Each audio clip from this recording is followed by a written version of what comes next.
work, like I said, primarily on technology integration and Yeah. also project-based learning in our school. So, Wow. Okay, that's really cool. That's going to be a great resource later too, because we usually have to contact like tech coaches a lot as well. So that's awesome. Um, so we'll go ahead and get started. I'll start with that first question I asked or sent you. It says, how do you use the role reversal tactic in your classroom, or did you use it? the way it started was my school went one-to-one, so every Okay. student has their own MacBook, and as we did this, we realized that we had to sort of change our teaching methods and assessment methods, and so some of my colleagues and I were looking around for alternative methods to implement this kind of stuff, and we stumbled across role reversal. Mm-hmm. And so we exchanged some emails with Mark, and we actually had a video chat a couple times, and and he kind of guided us towards things like no homework and Right. long-term projects and authentic assessment and feedback. And so we sort of made it our own. We didn't follow his model exactly, Okay. but basically another teacher and I kind of went together on this, and it changes all the time. It's not something Right. you just implement and it's done. It's Yeah. a slow progression that evolves. So would you say that Mark Barnes' like idea though was probably like your starting block? Is that kind of what you built from, or did you just take like little parts from that? Yeah, I think it was more little parts, and really Okay. he was more the icing on the cake. Okay. Um, we had the technology, which was going to be the vehicle to deliver. We Mm-hmm. had the project-based learning background, but what we Right. were really looking for was authentic assessment to match those things. Okay. So that's really what we took from Mark was his focus on assessment that's authentic with conversations, narrative feedback, Right. and not it changed the way we graded as well. We stopped putting grades in for more formatively assessed things and focused on the summative assessment of larger, more comprehensive projects Okay. as the grades that go in the grade book. Cool. So going off of that, like, what were some of those like longer projects that you guys started doing? The main long projects that I do, that's a year-long project, is the digital portfolio my students put together. Okay. We call it the Museum of Learning, and Cool. basically we're a Google Apps for Education school, so Okay. every student has their own set of Google Apps. So they went into sites, and I made a template of some of the basics that I wanted them to have, and they took that template and made it their own, Okay. and they put in several of their best pieces of work into that. Yeah. They described it, they reflected on it, and that became the sort of final grade at the end of each Okay. grading period. So throughout the school year, would you just have days where you're like, okay, we have some extra time, work on that project, or were there like set days? Like I know in Mark in his book, he talks about how some days he'd come in and be like, all right, it's a year-long project day, work on your project. So Yep. how did you kind of implement that working on it? Um, it, it's number one. It is a culture shift you have to do with your students to get them to understand a long, drawn out Right. thing that are going to always refine and change along the way. So, what I would typically do is um, what we do in our classes. My buddy and I, we do all authentic assessments. So every project that they do, they're presenting to the class. If they don't present it, they're at least going to sit down one on one and talk me through it. Okay. So, um, so in order to accomplish that, that creates a logistical problem in the classroom because you've got 30 kids. How do you have a conversation with each one to sort of check out when they're finished grading? So what we had to do is sort of layer our classes. Basically, so if the students who finish early, what I have them do typically is go ahead and add something new to their museum. And if they finish that, then there's usually some sort of enrichment, like a game or something, some sort of Yeah. educational thing to do. So they would do it then, and then other students who worked all the way to the deadline, they might have to work on it at home occasionally. But if we had, let's say we ended a project on a Thursday, you don't want to start something new on a Friday, so we Right. would take that day as a museum day. And a lot of times what we would do is I'd give them half the class to work, and the other half they would have to walk around and do what we call a gallery walk and look at each other's museums and give feedback on, hey, you can change the font here. Here's a misspelling. Suggest another project that they saw that it would be good to fit in this sort of category, and Right. so that's how we built that in. Cool. So with that, you kind of deal with like those kids are kind of having to push themselves. So how do you deal with and how do you foster that intrinsic motivation for those students? It's a tough question. Yeah.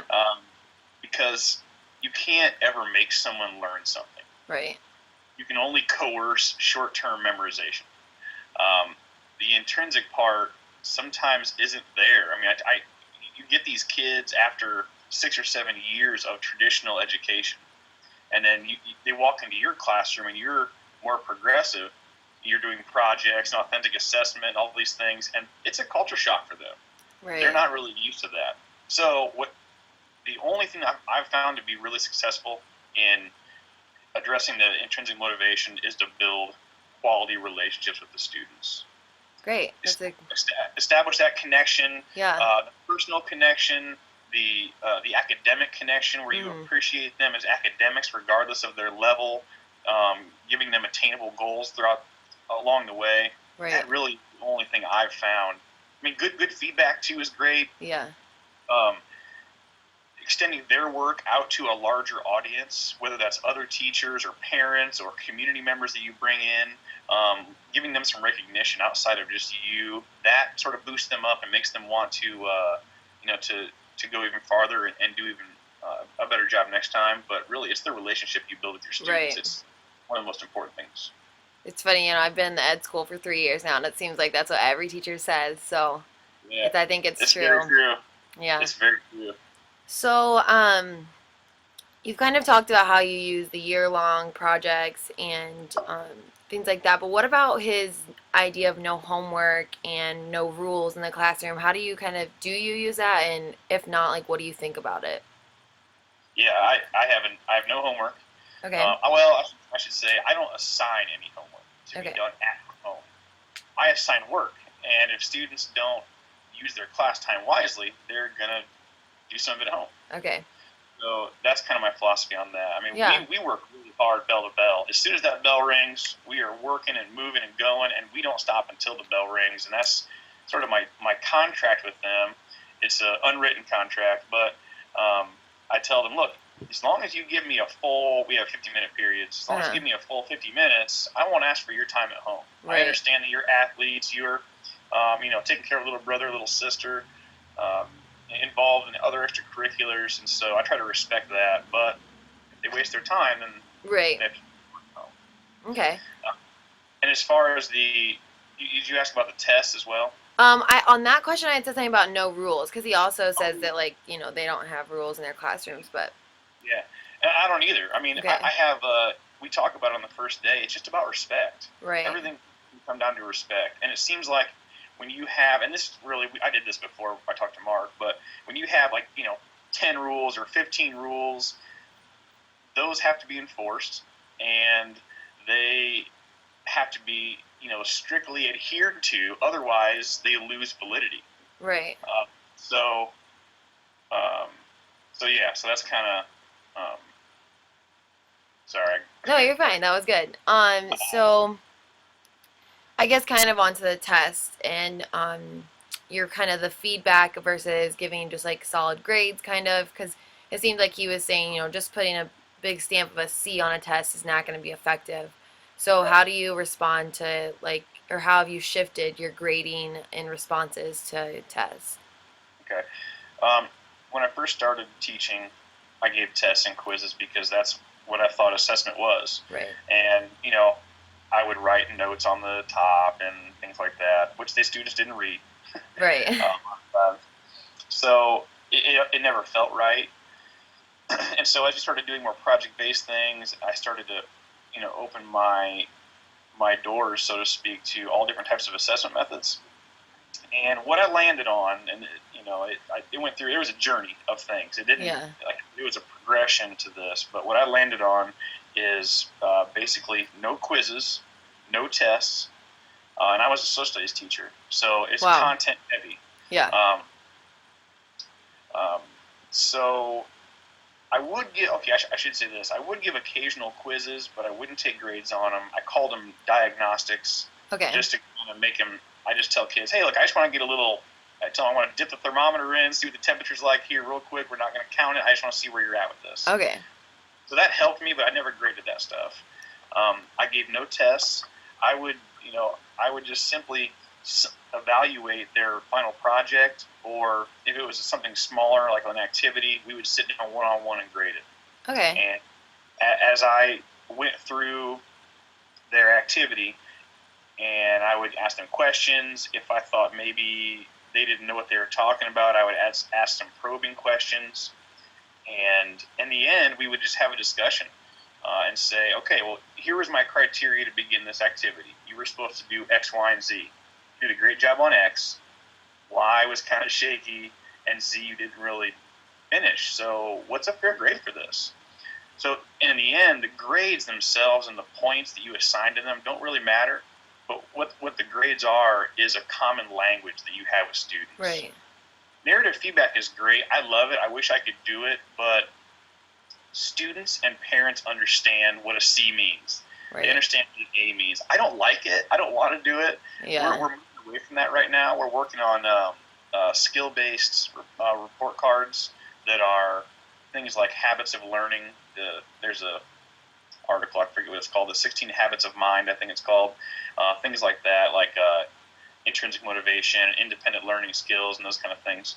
So we're moving away from that, but until then, grades are really just a common language that, right. that understand. So they may be like, I think it's a C. And if I disagree, well, you didn't do this, more than half. Is that really average? And then they say, maybe it's a D, and we arrive at a consensus. Right. And I think that's what's important, because it's not just you stamping that grade on them and them not really knowing why or paying attention to why. So I think that really does connect back to Mark's idea of wanting to have an understanding and this relationship with the kids where it's not just a big stamp on a paper. There's justification, there's reasoning, and if they're giving you that, it's even more authentic than you just sitting at your desk and doing it or something. So yeah, so is there anything kind of with Mark Barnes's philosophies that maybe you don't really see in your classroom? Because to be honest, like from all these questions, I feel like you really did have a great classroom that reflected Mark Barnes's idea. But what were some of those things that you felt like you just didn't pick up into your classroom?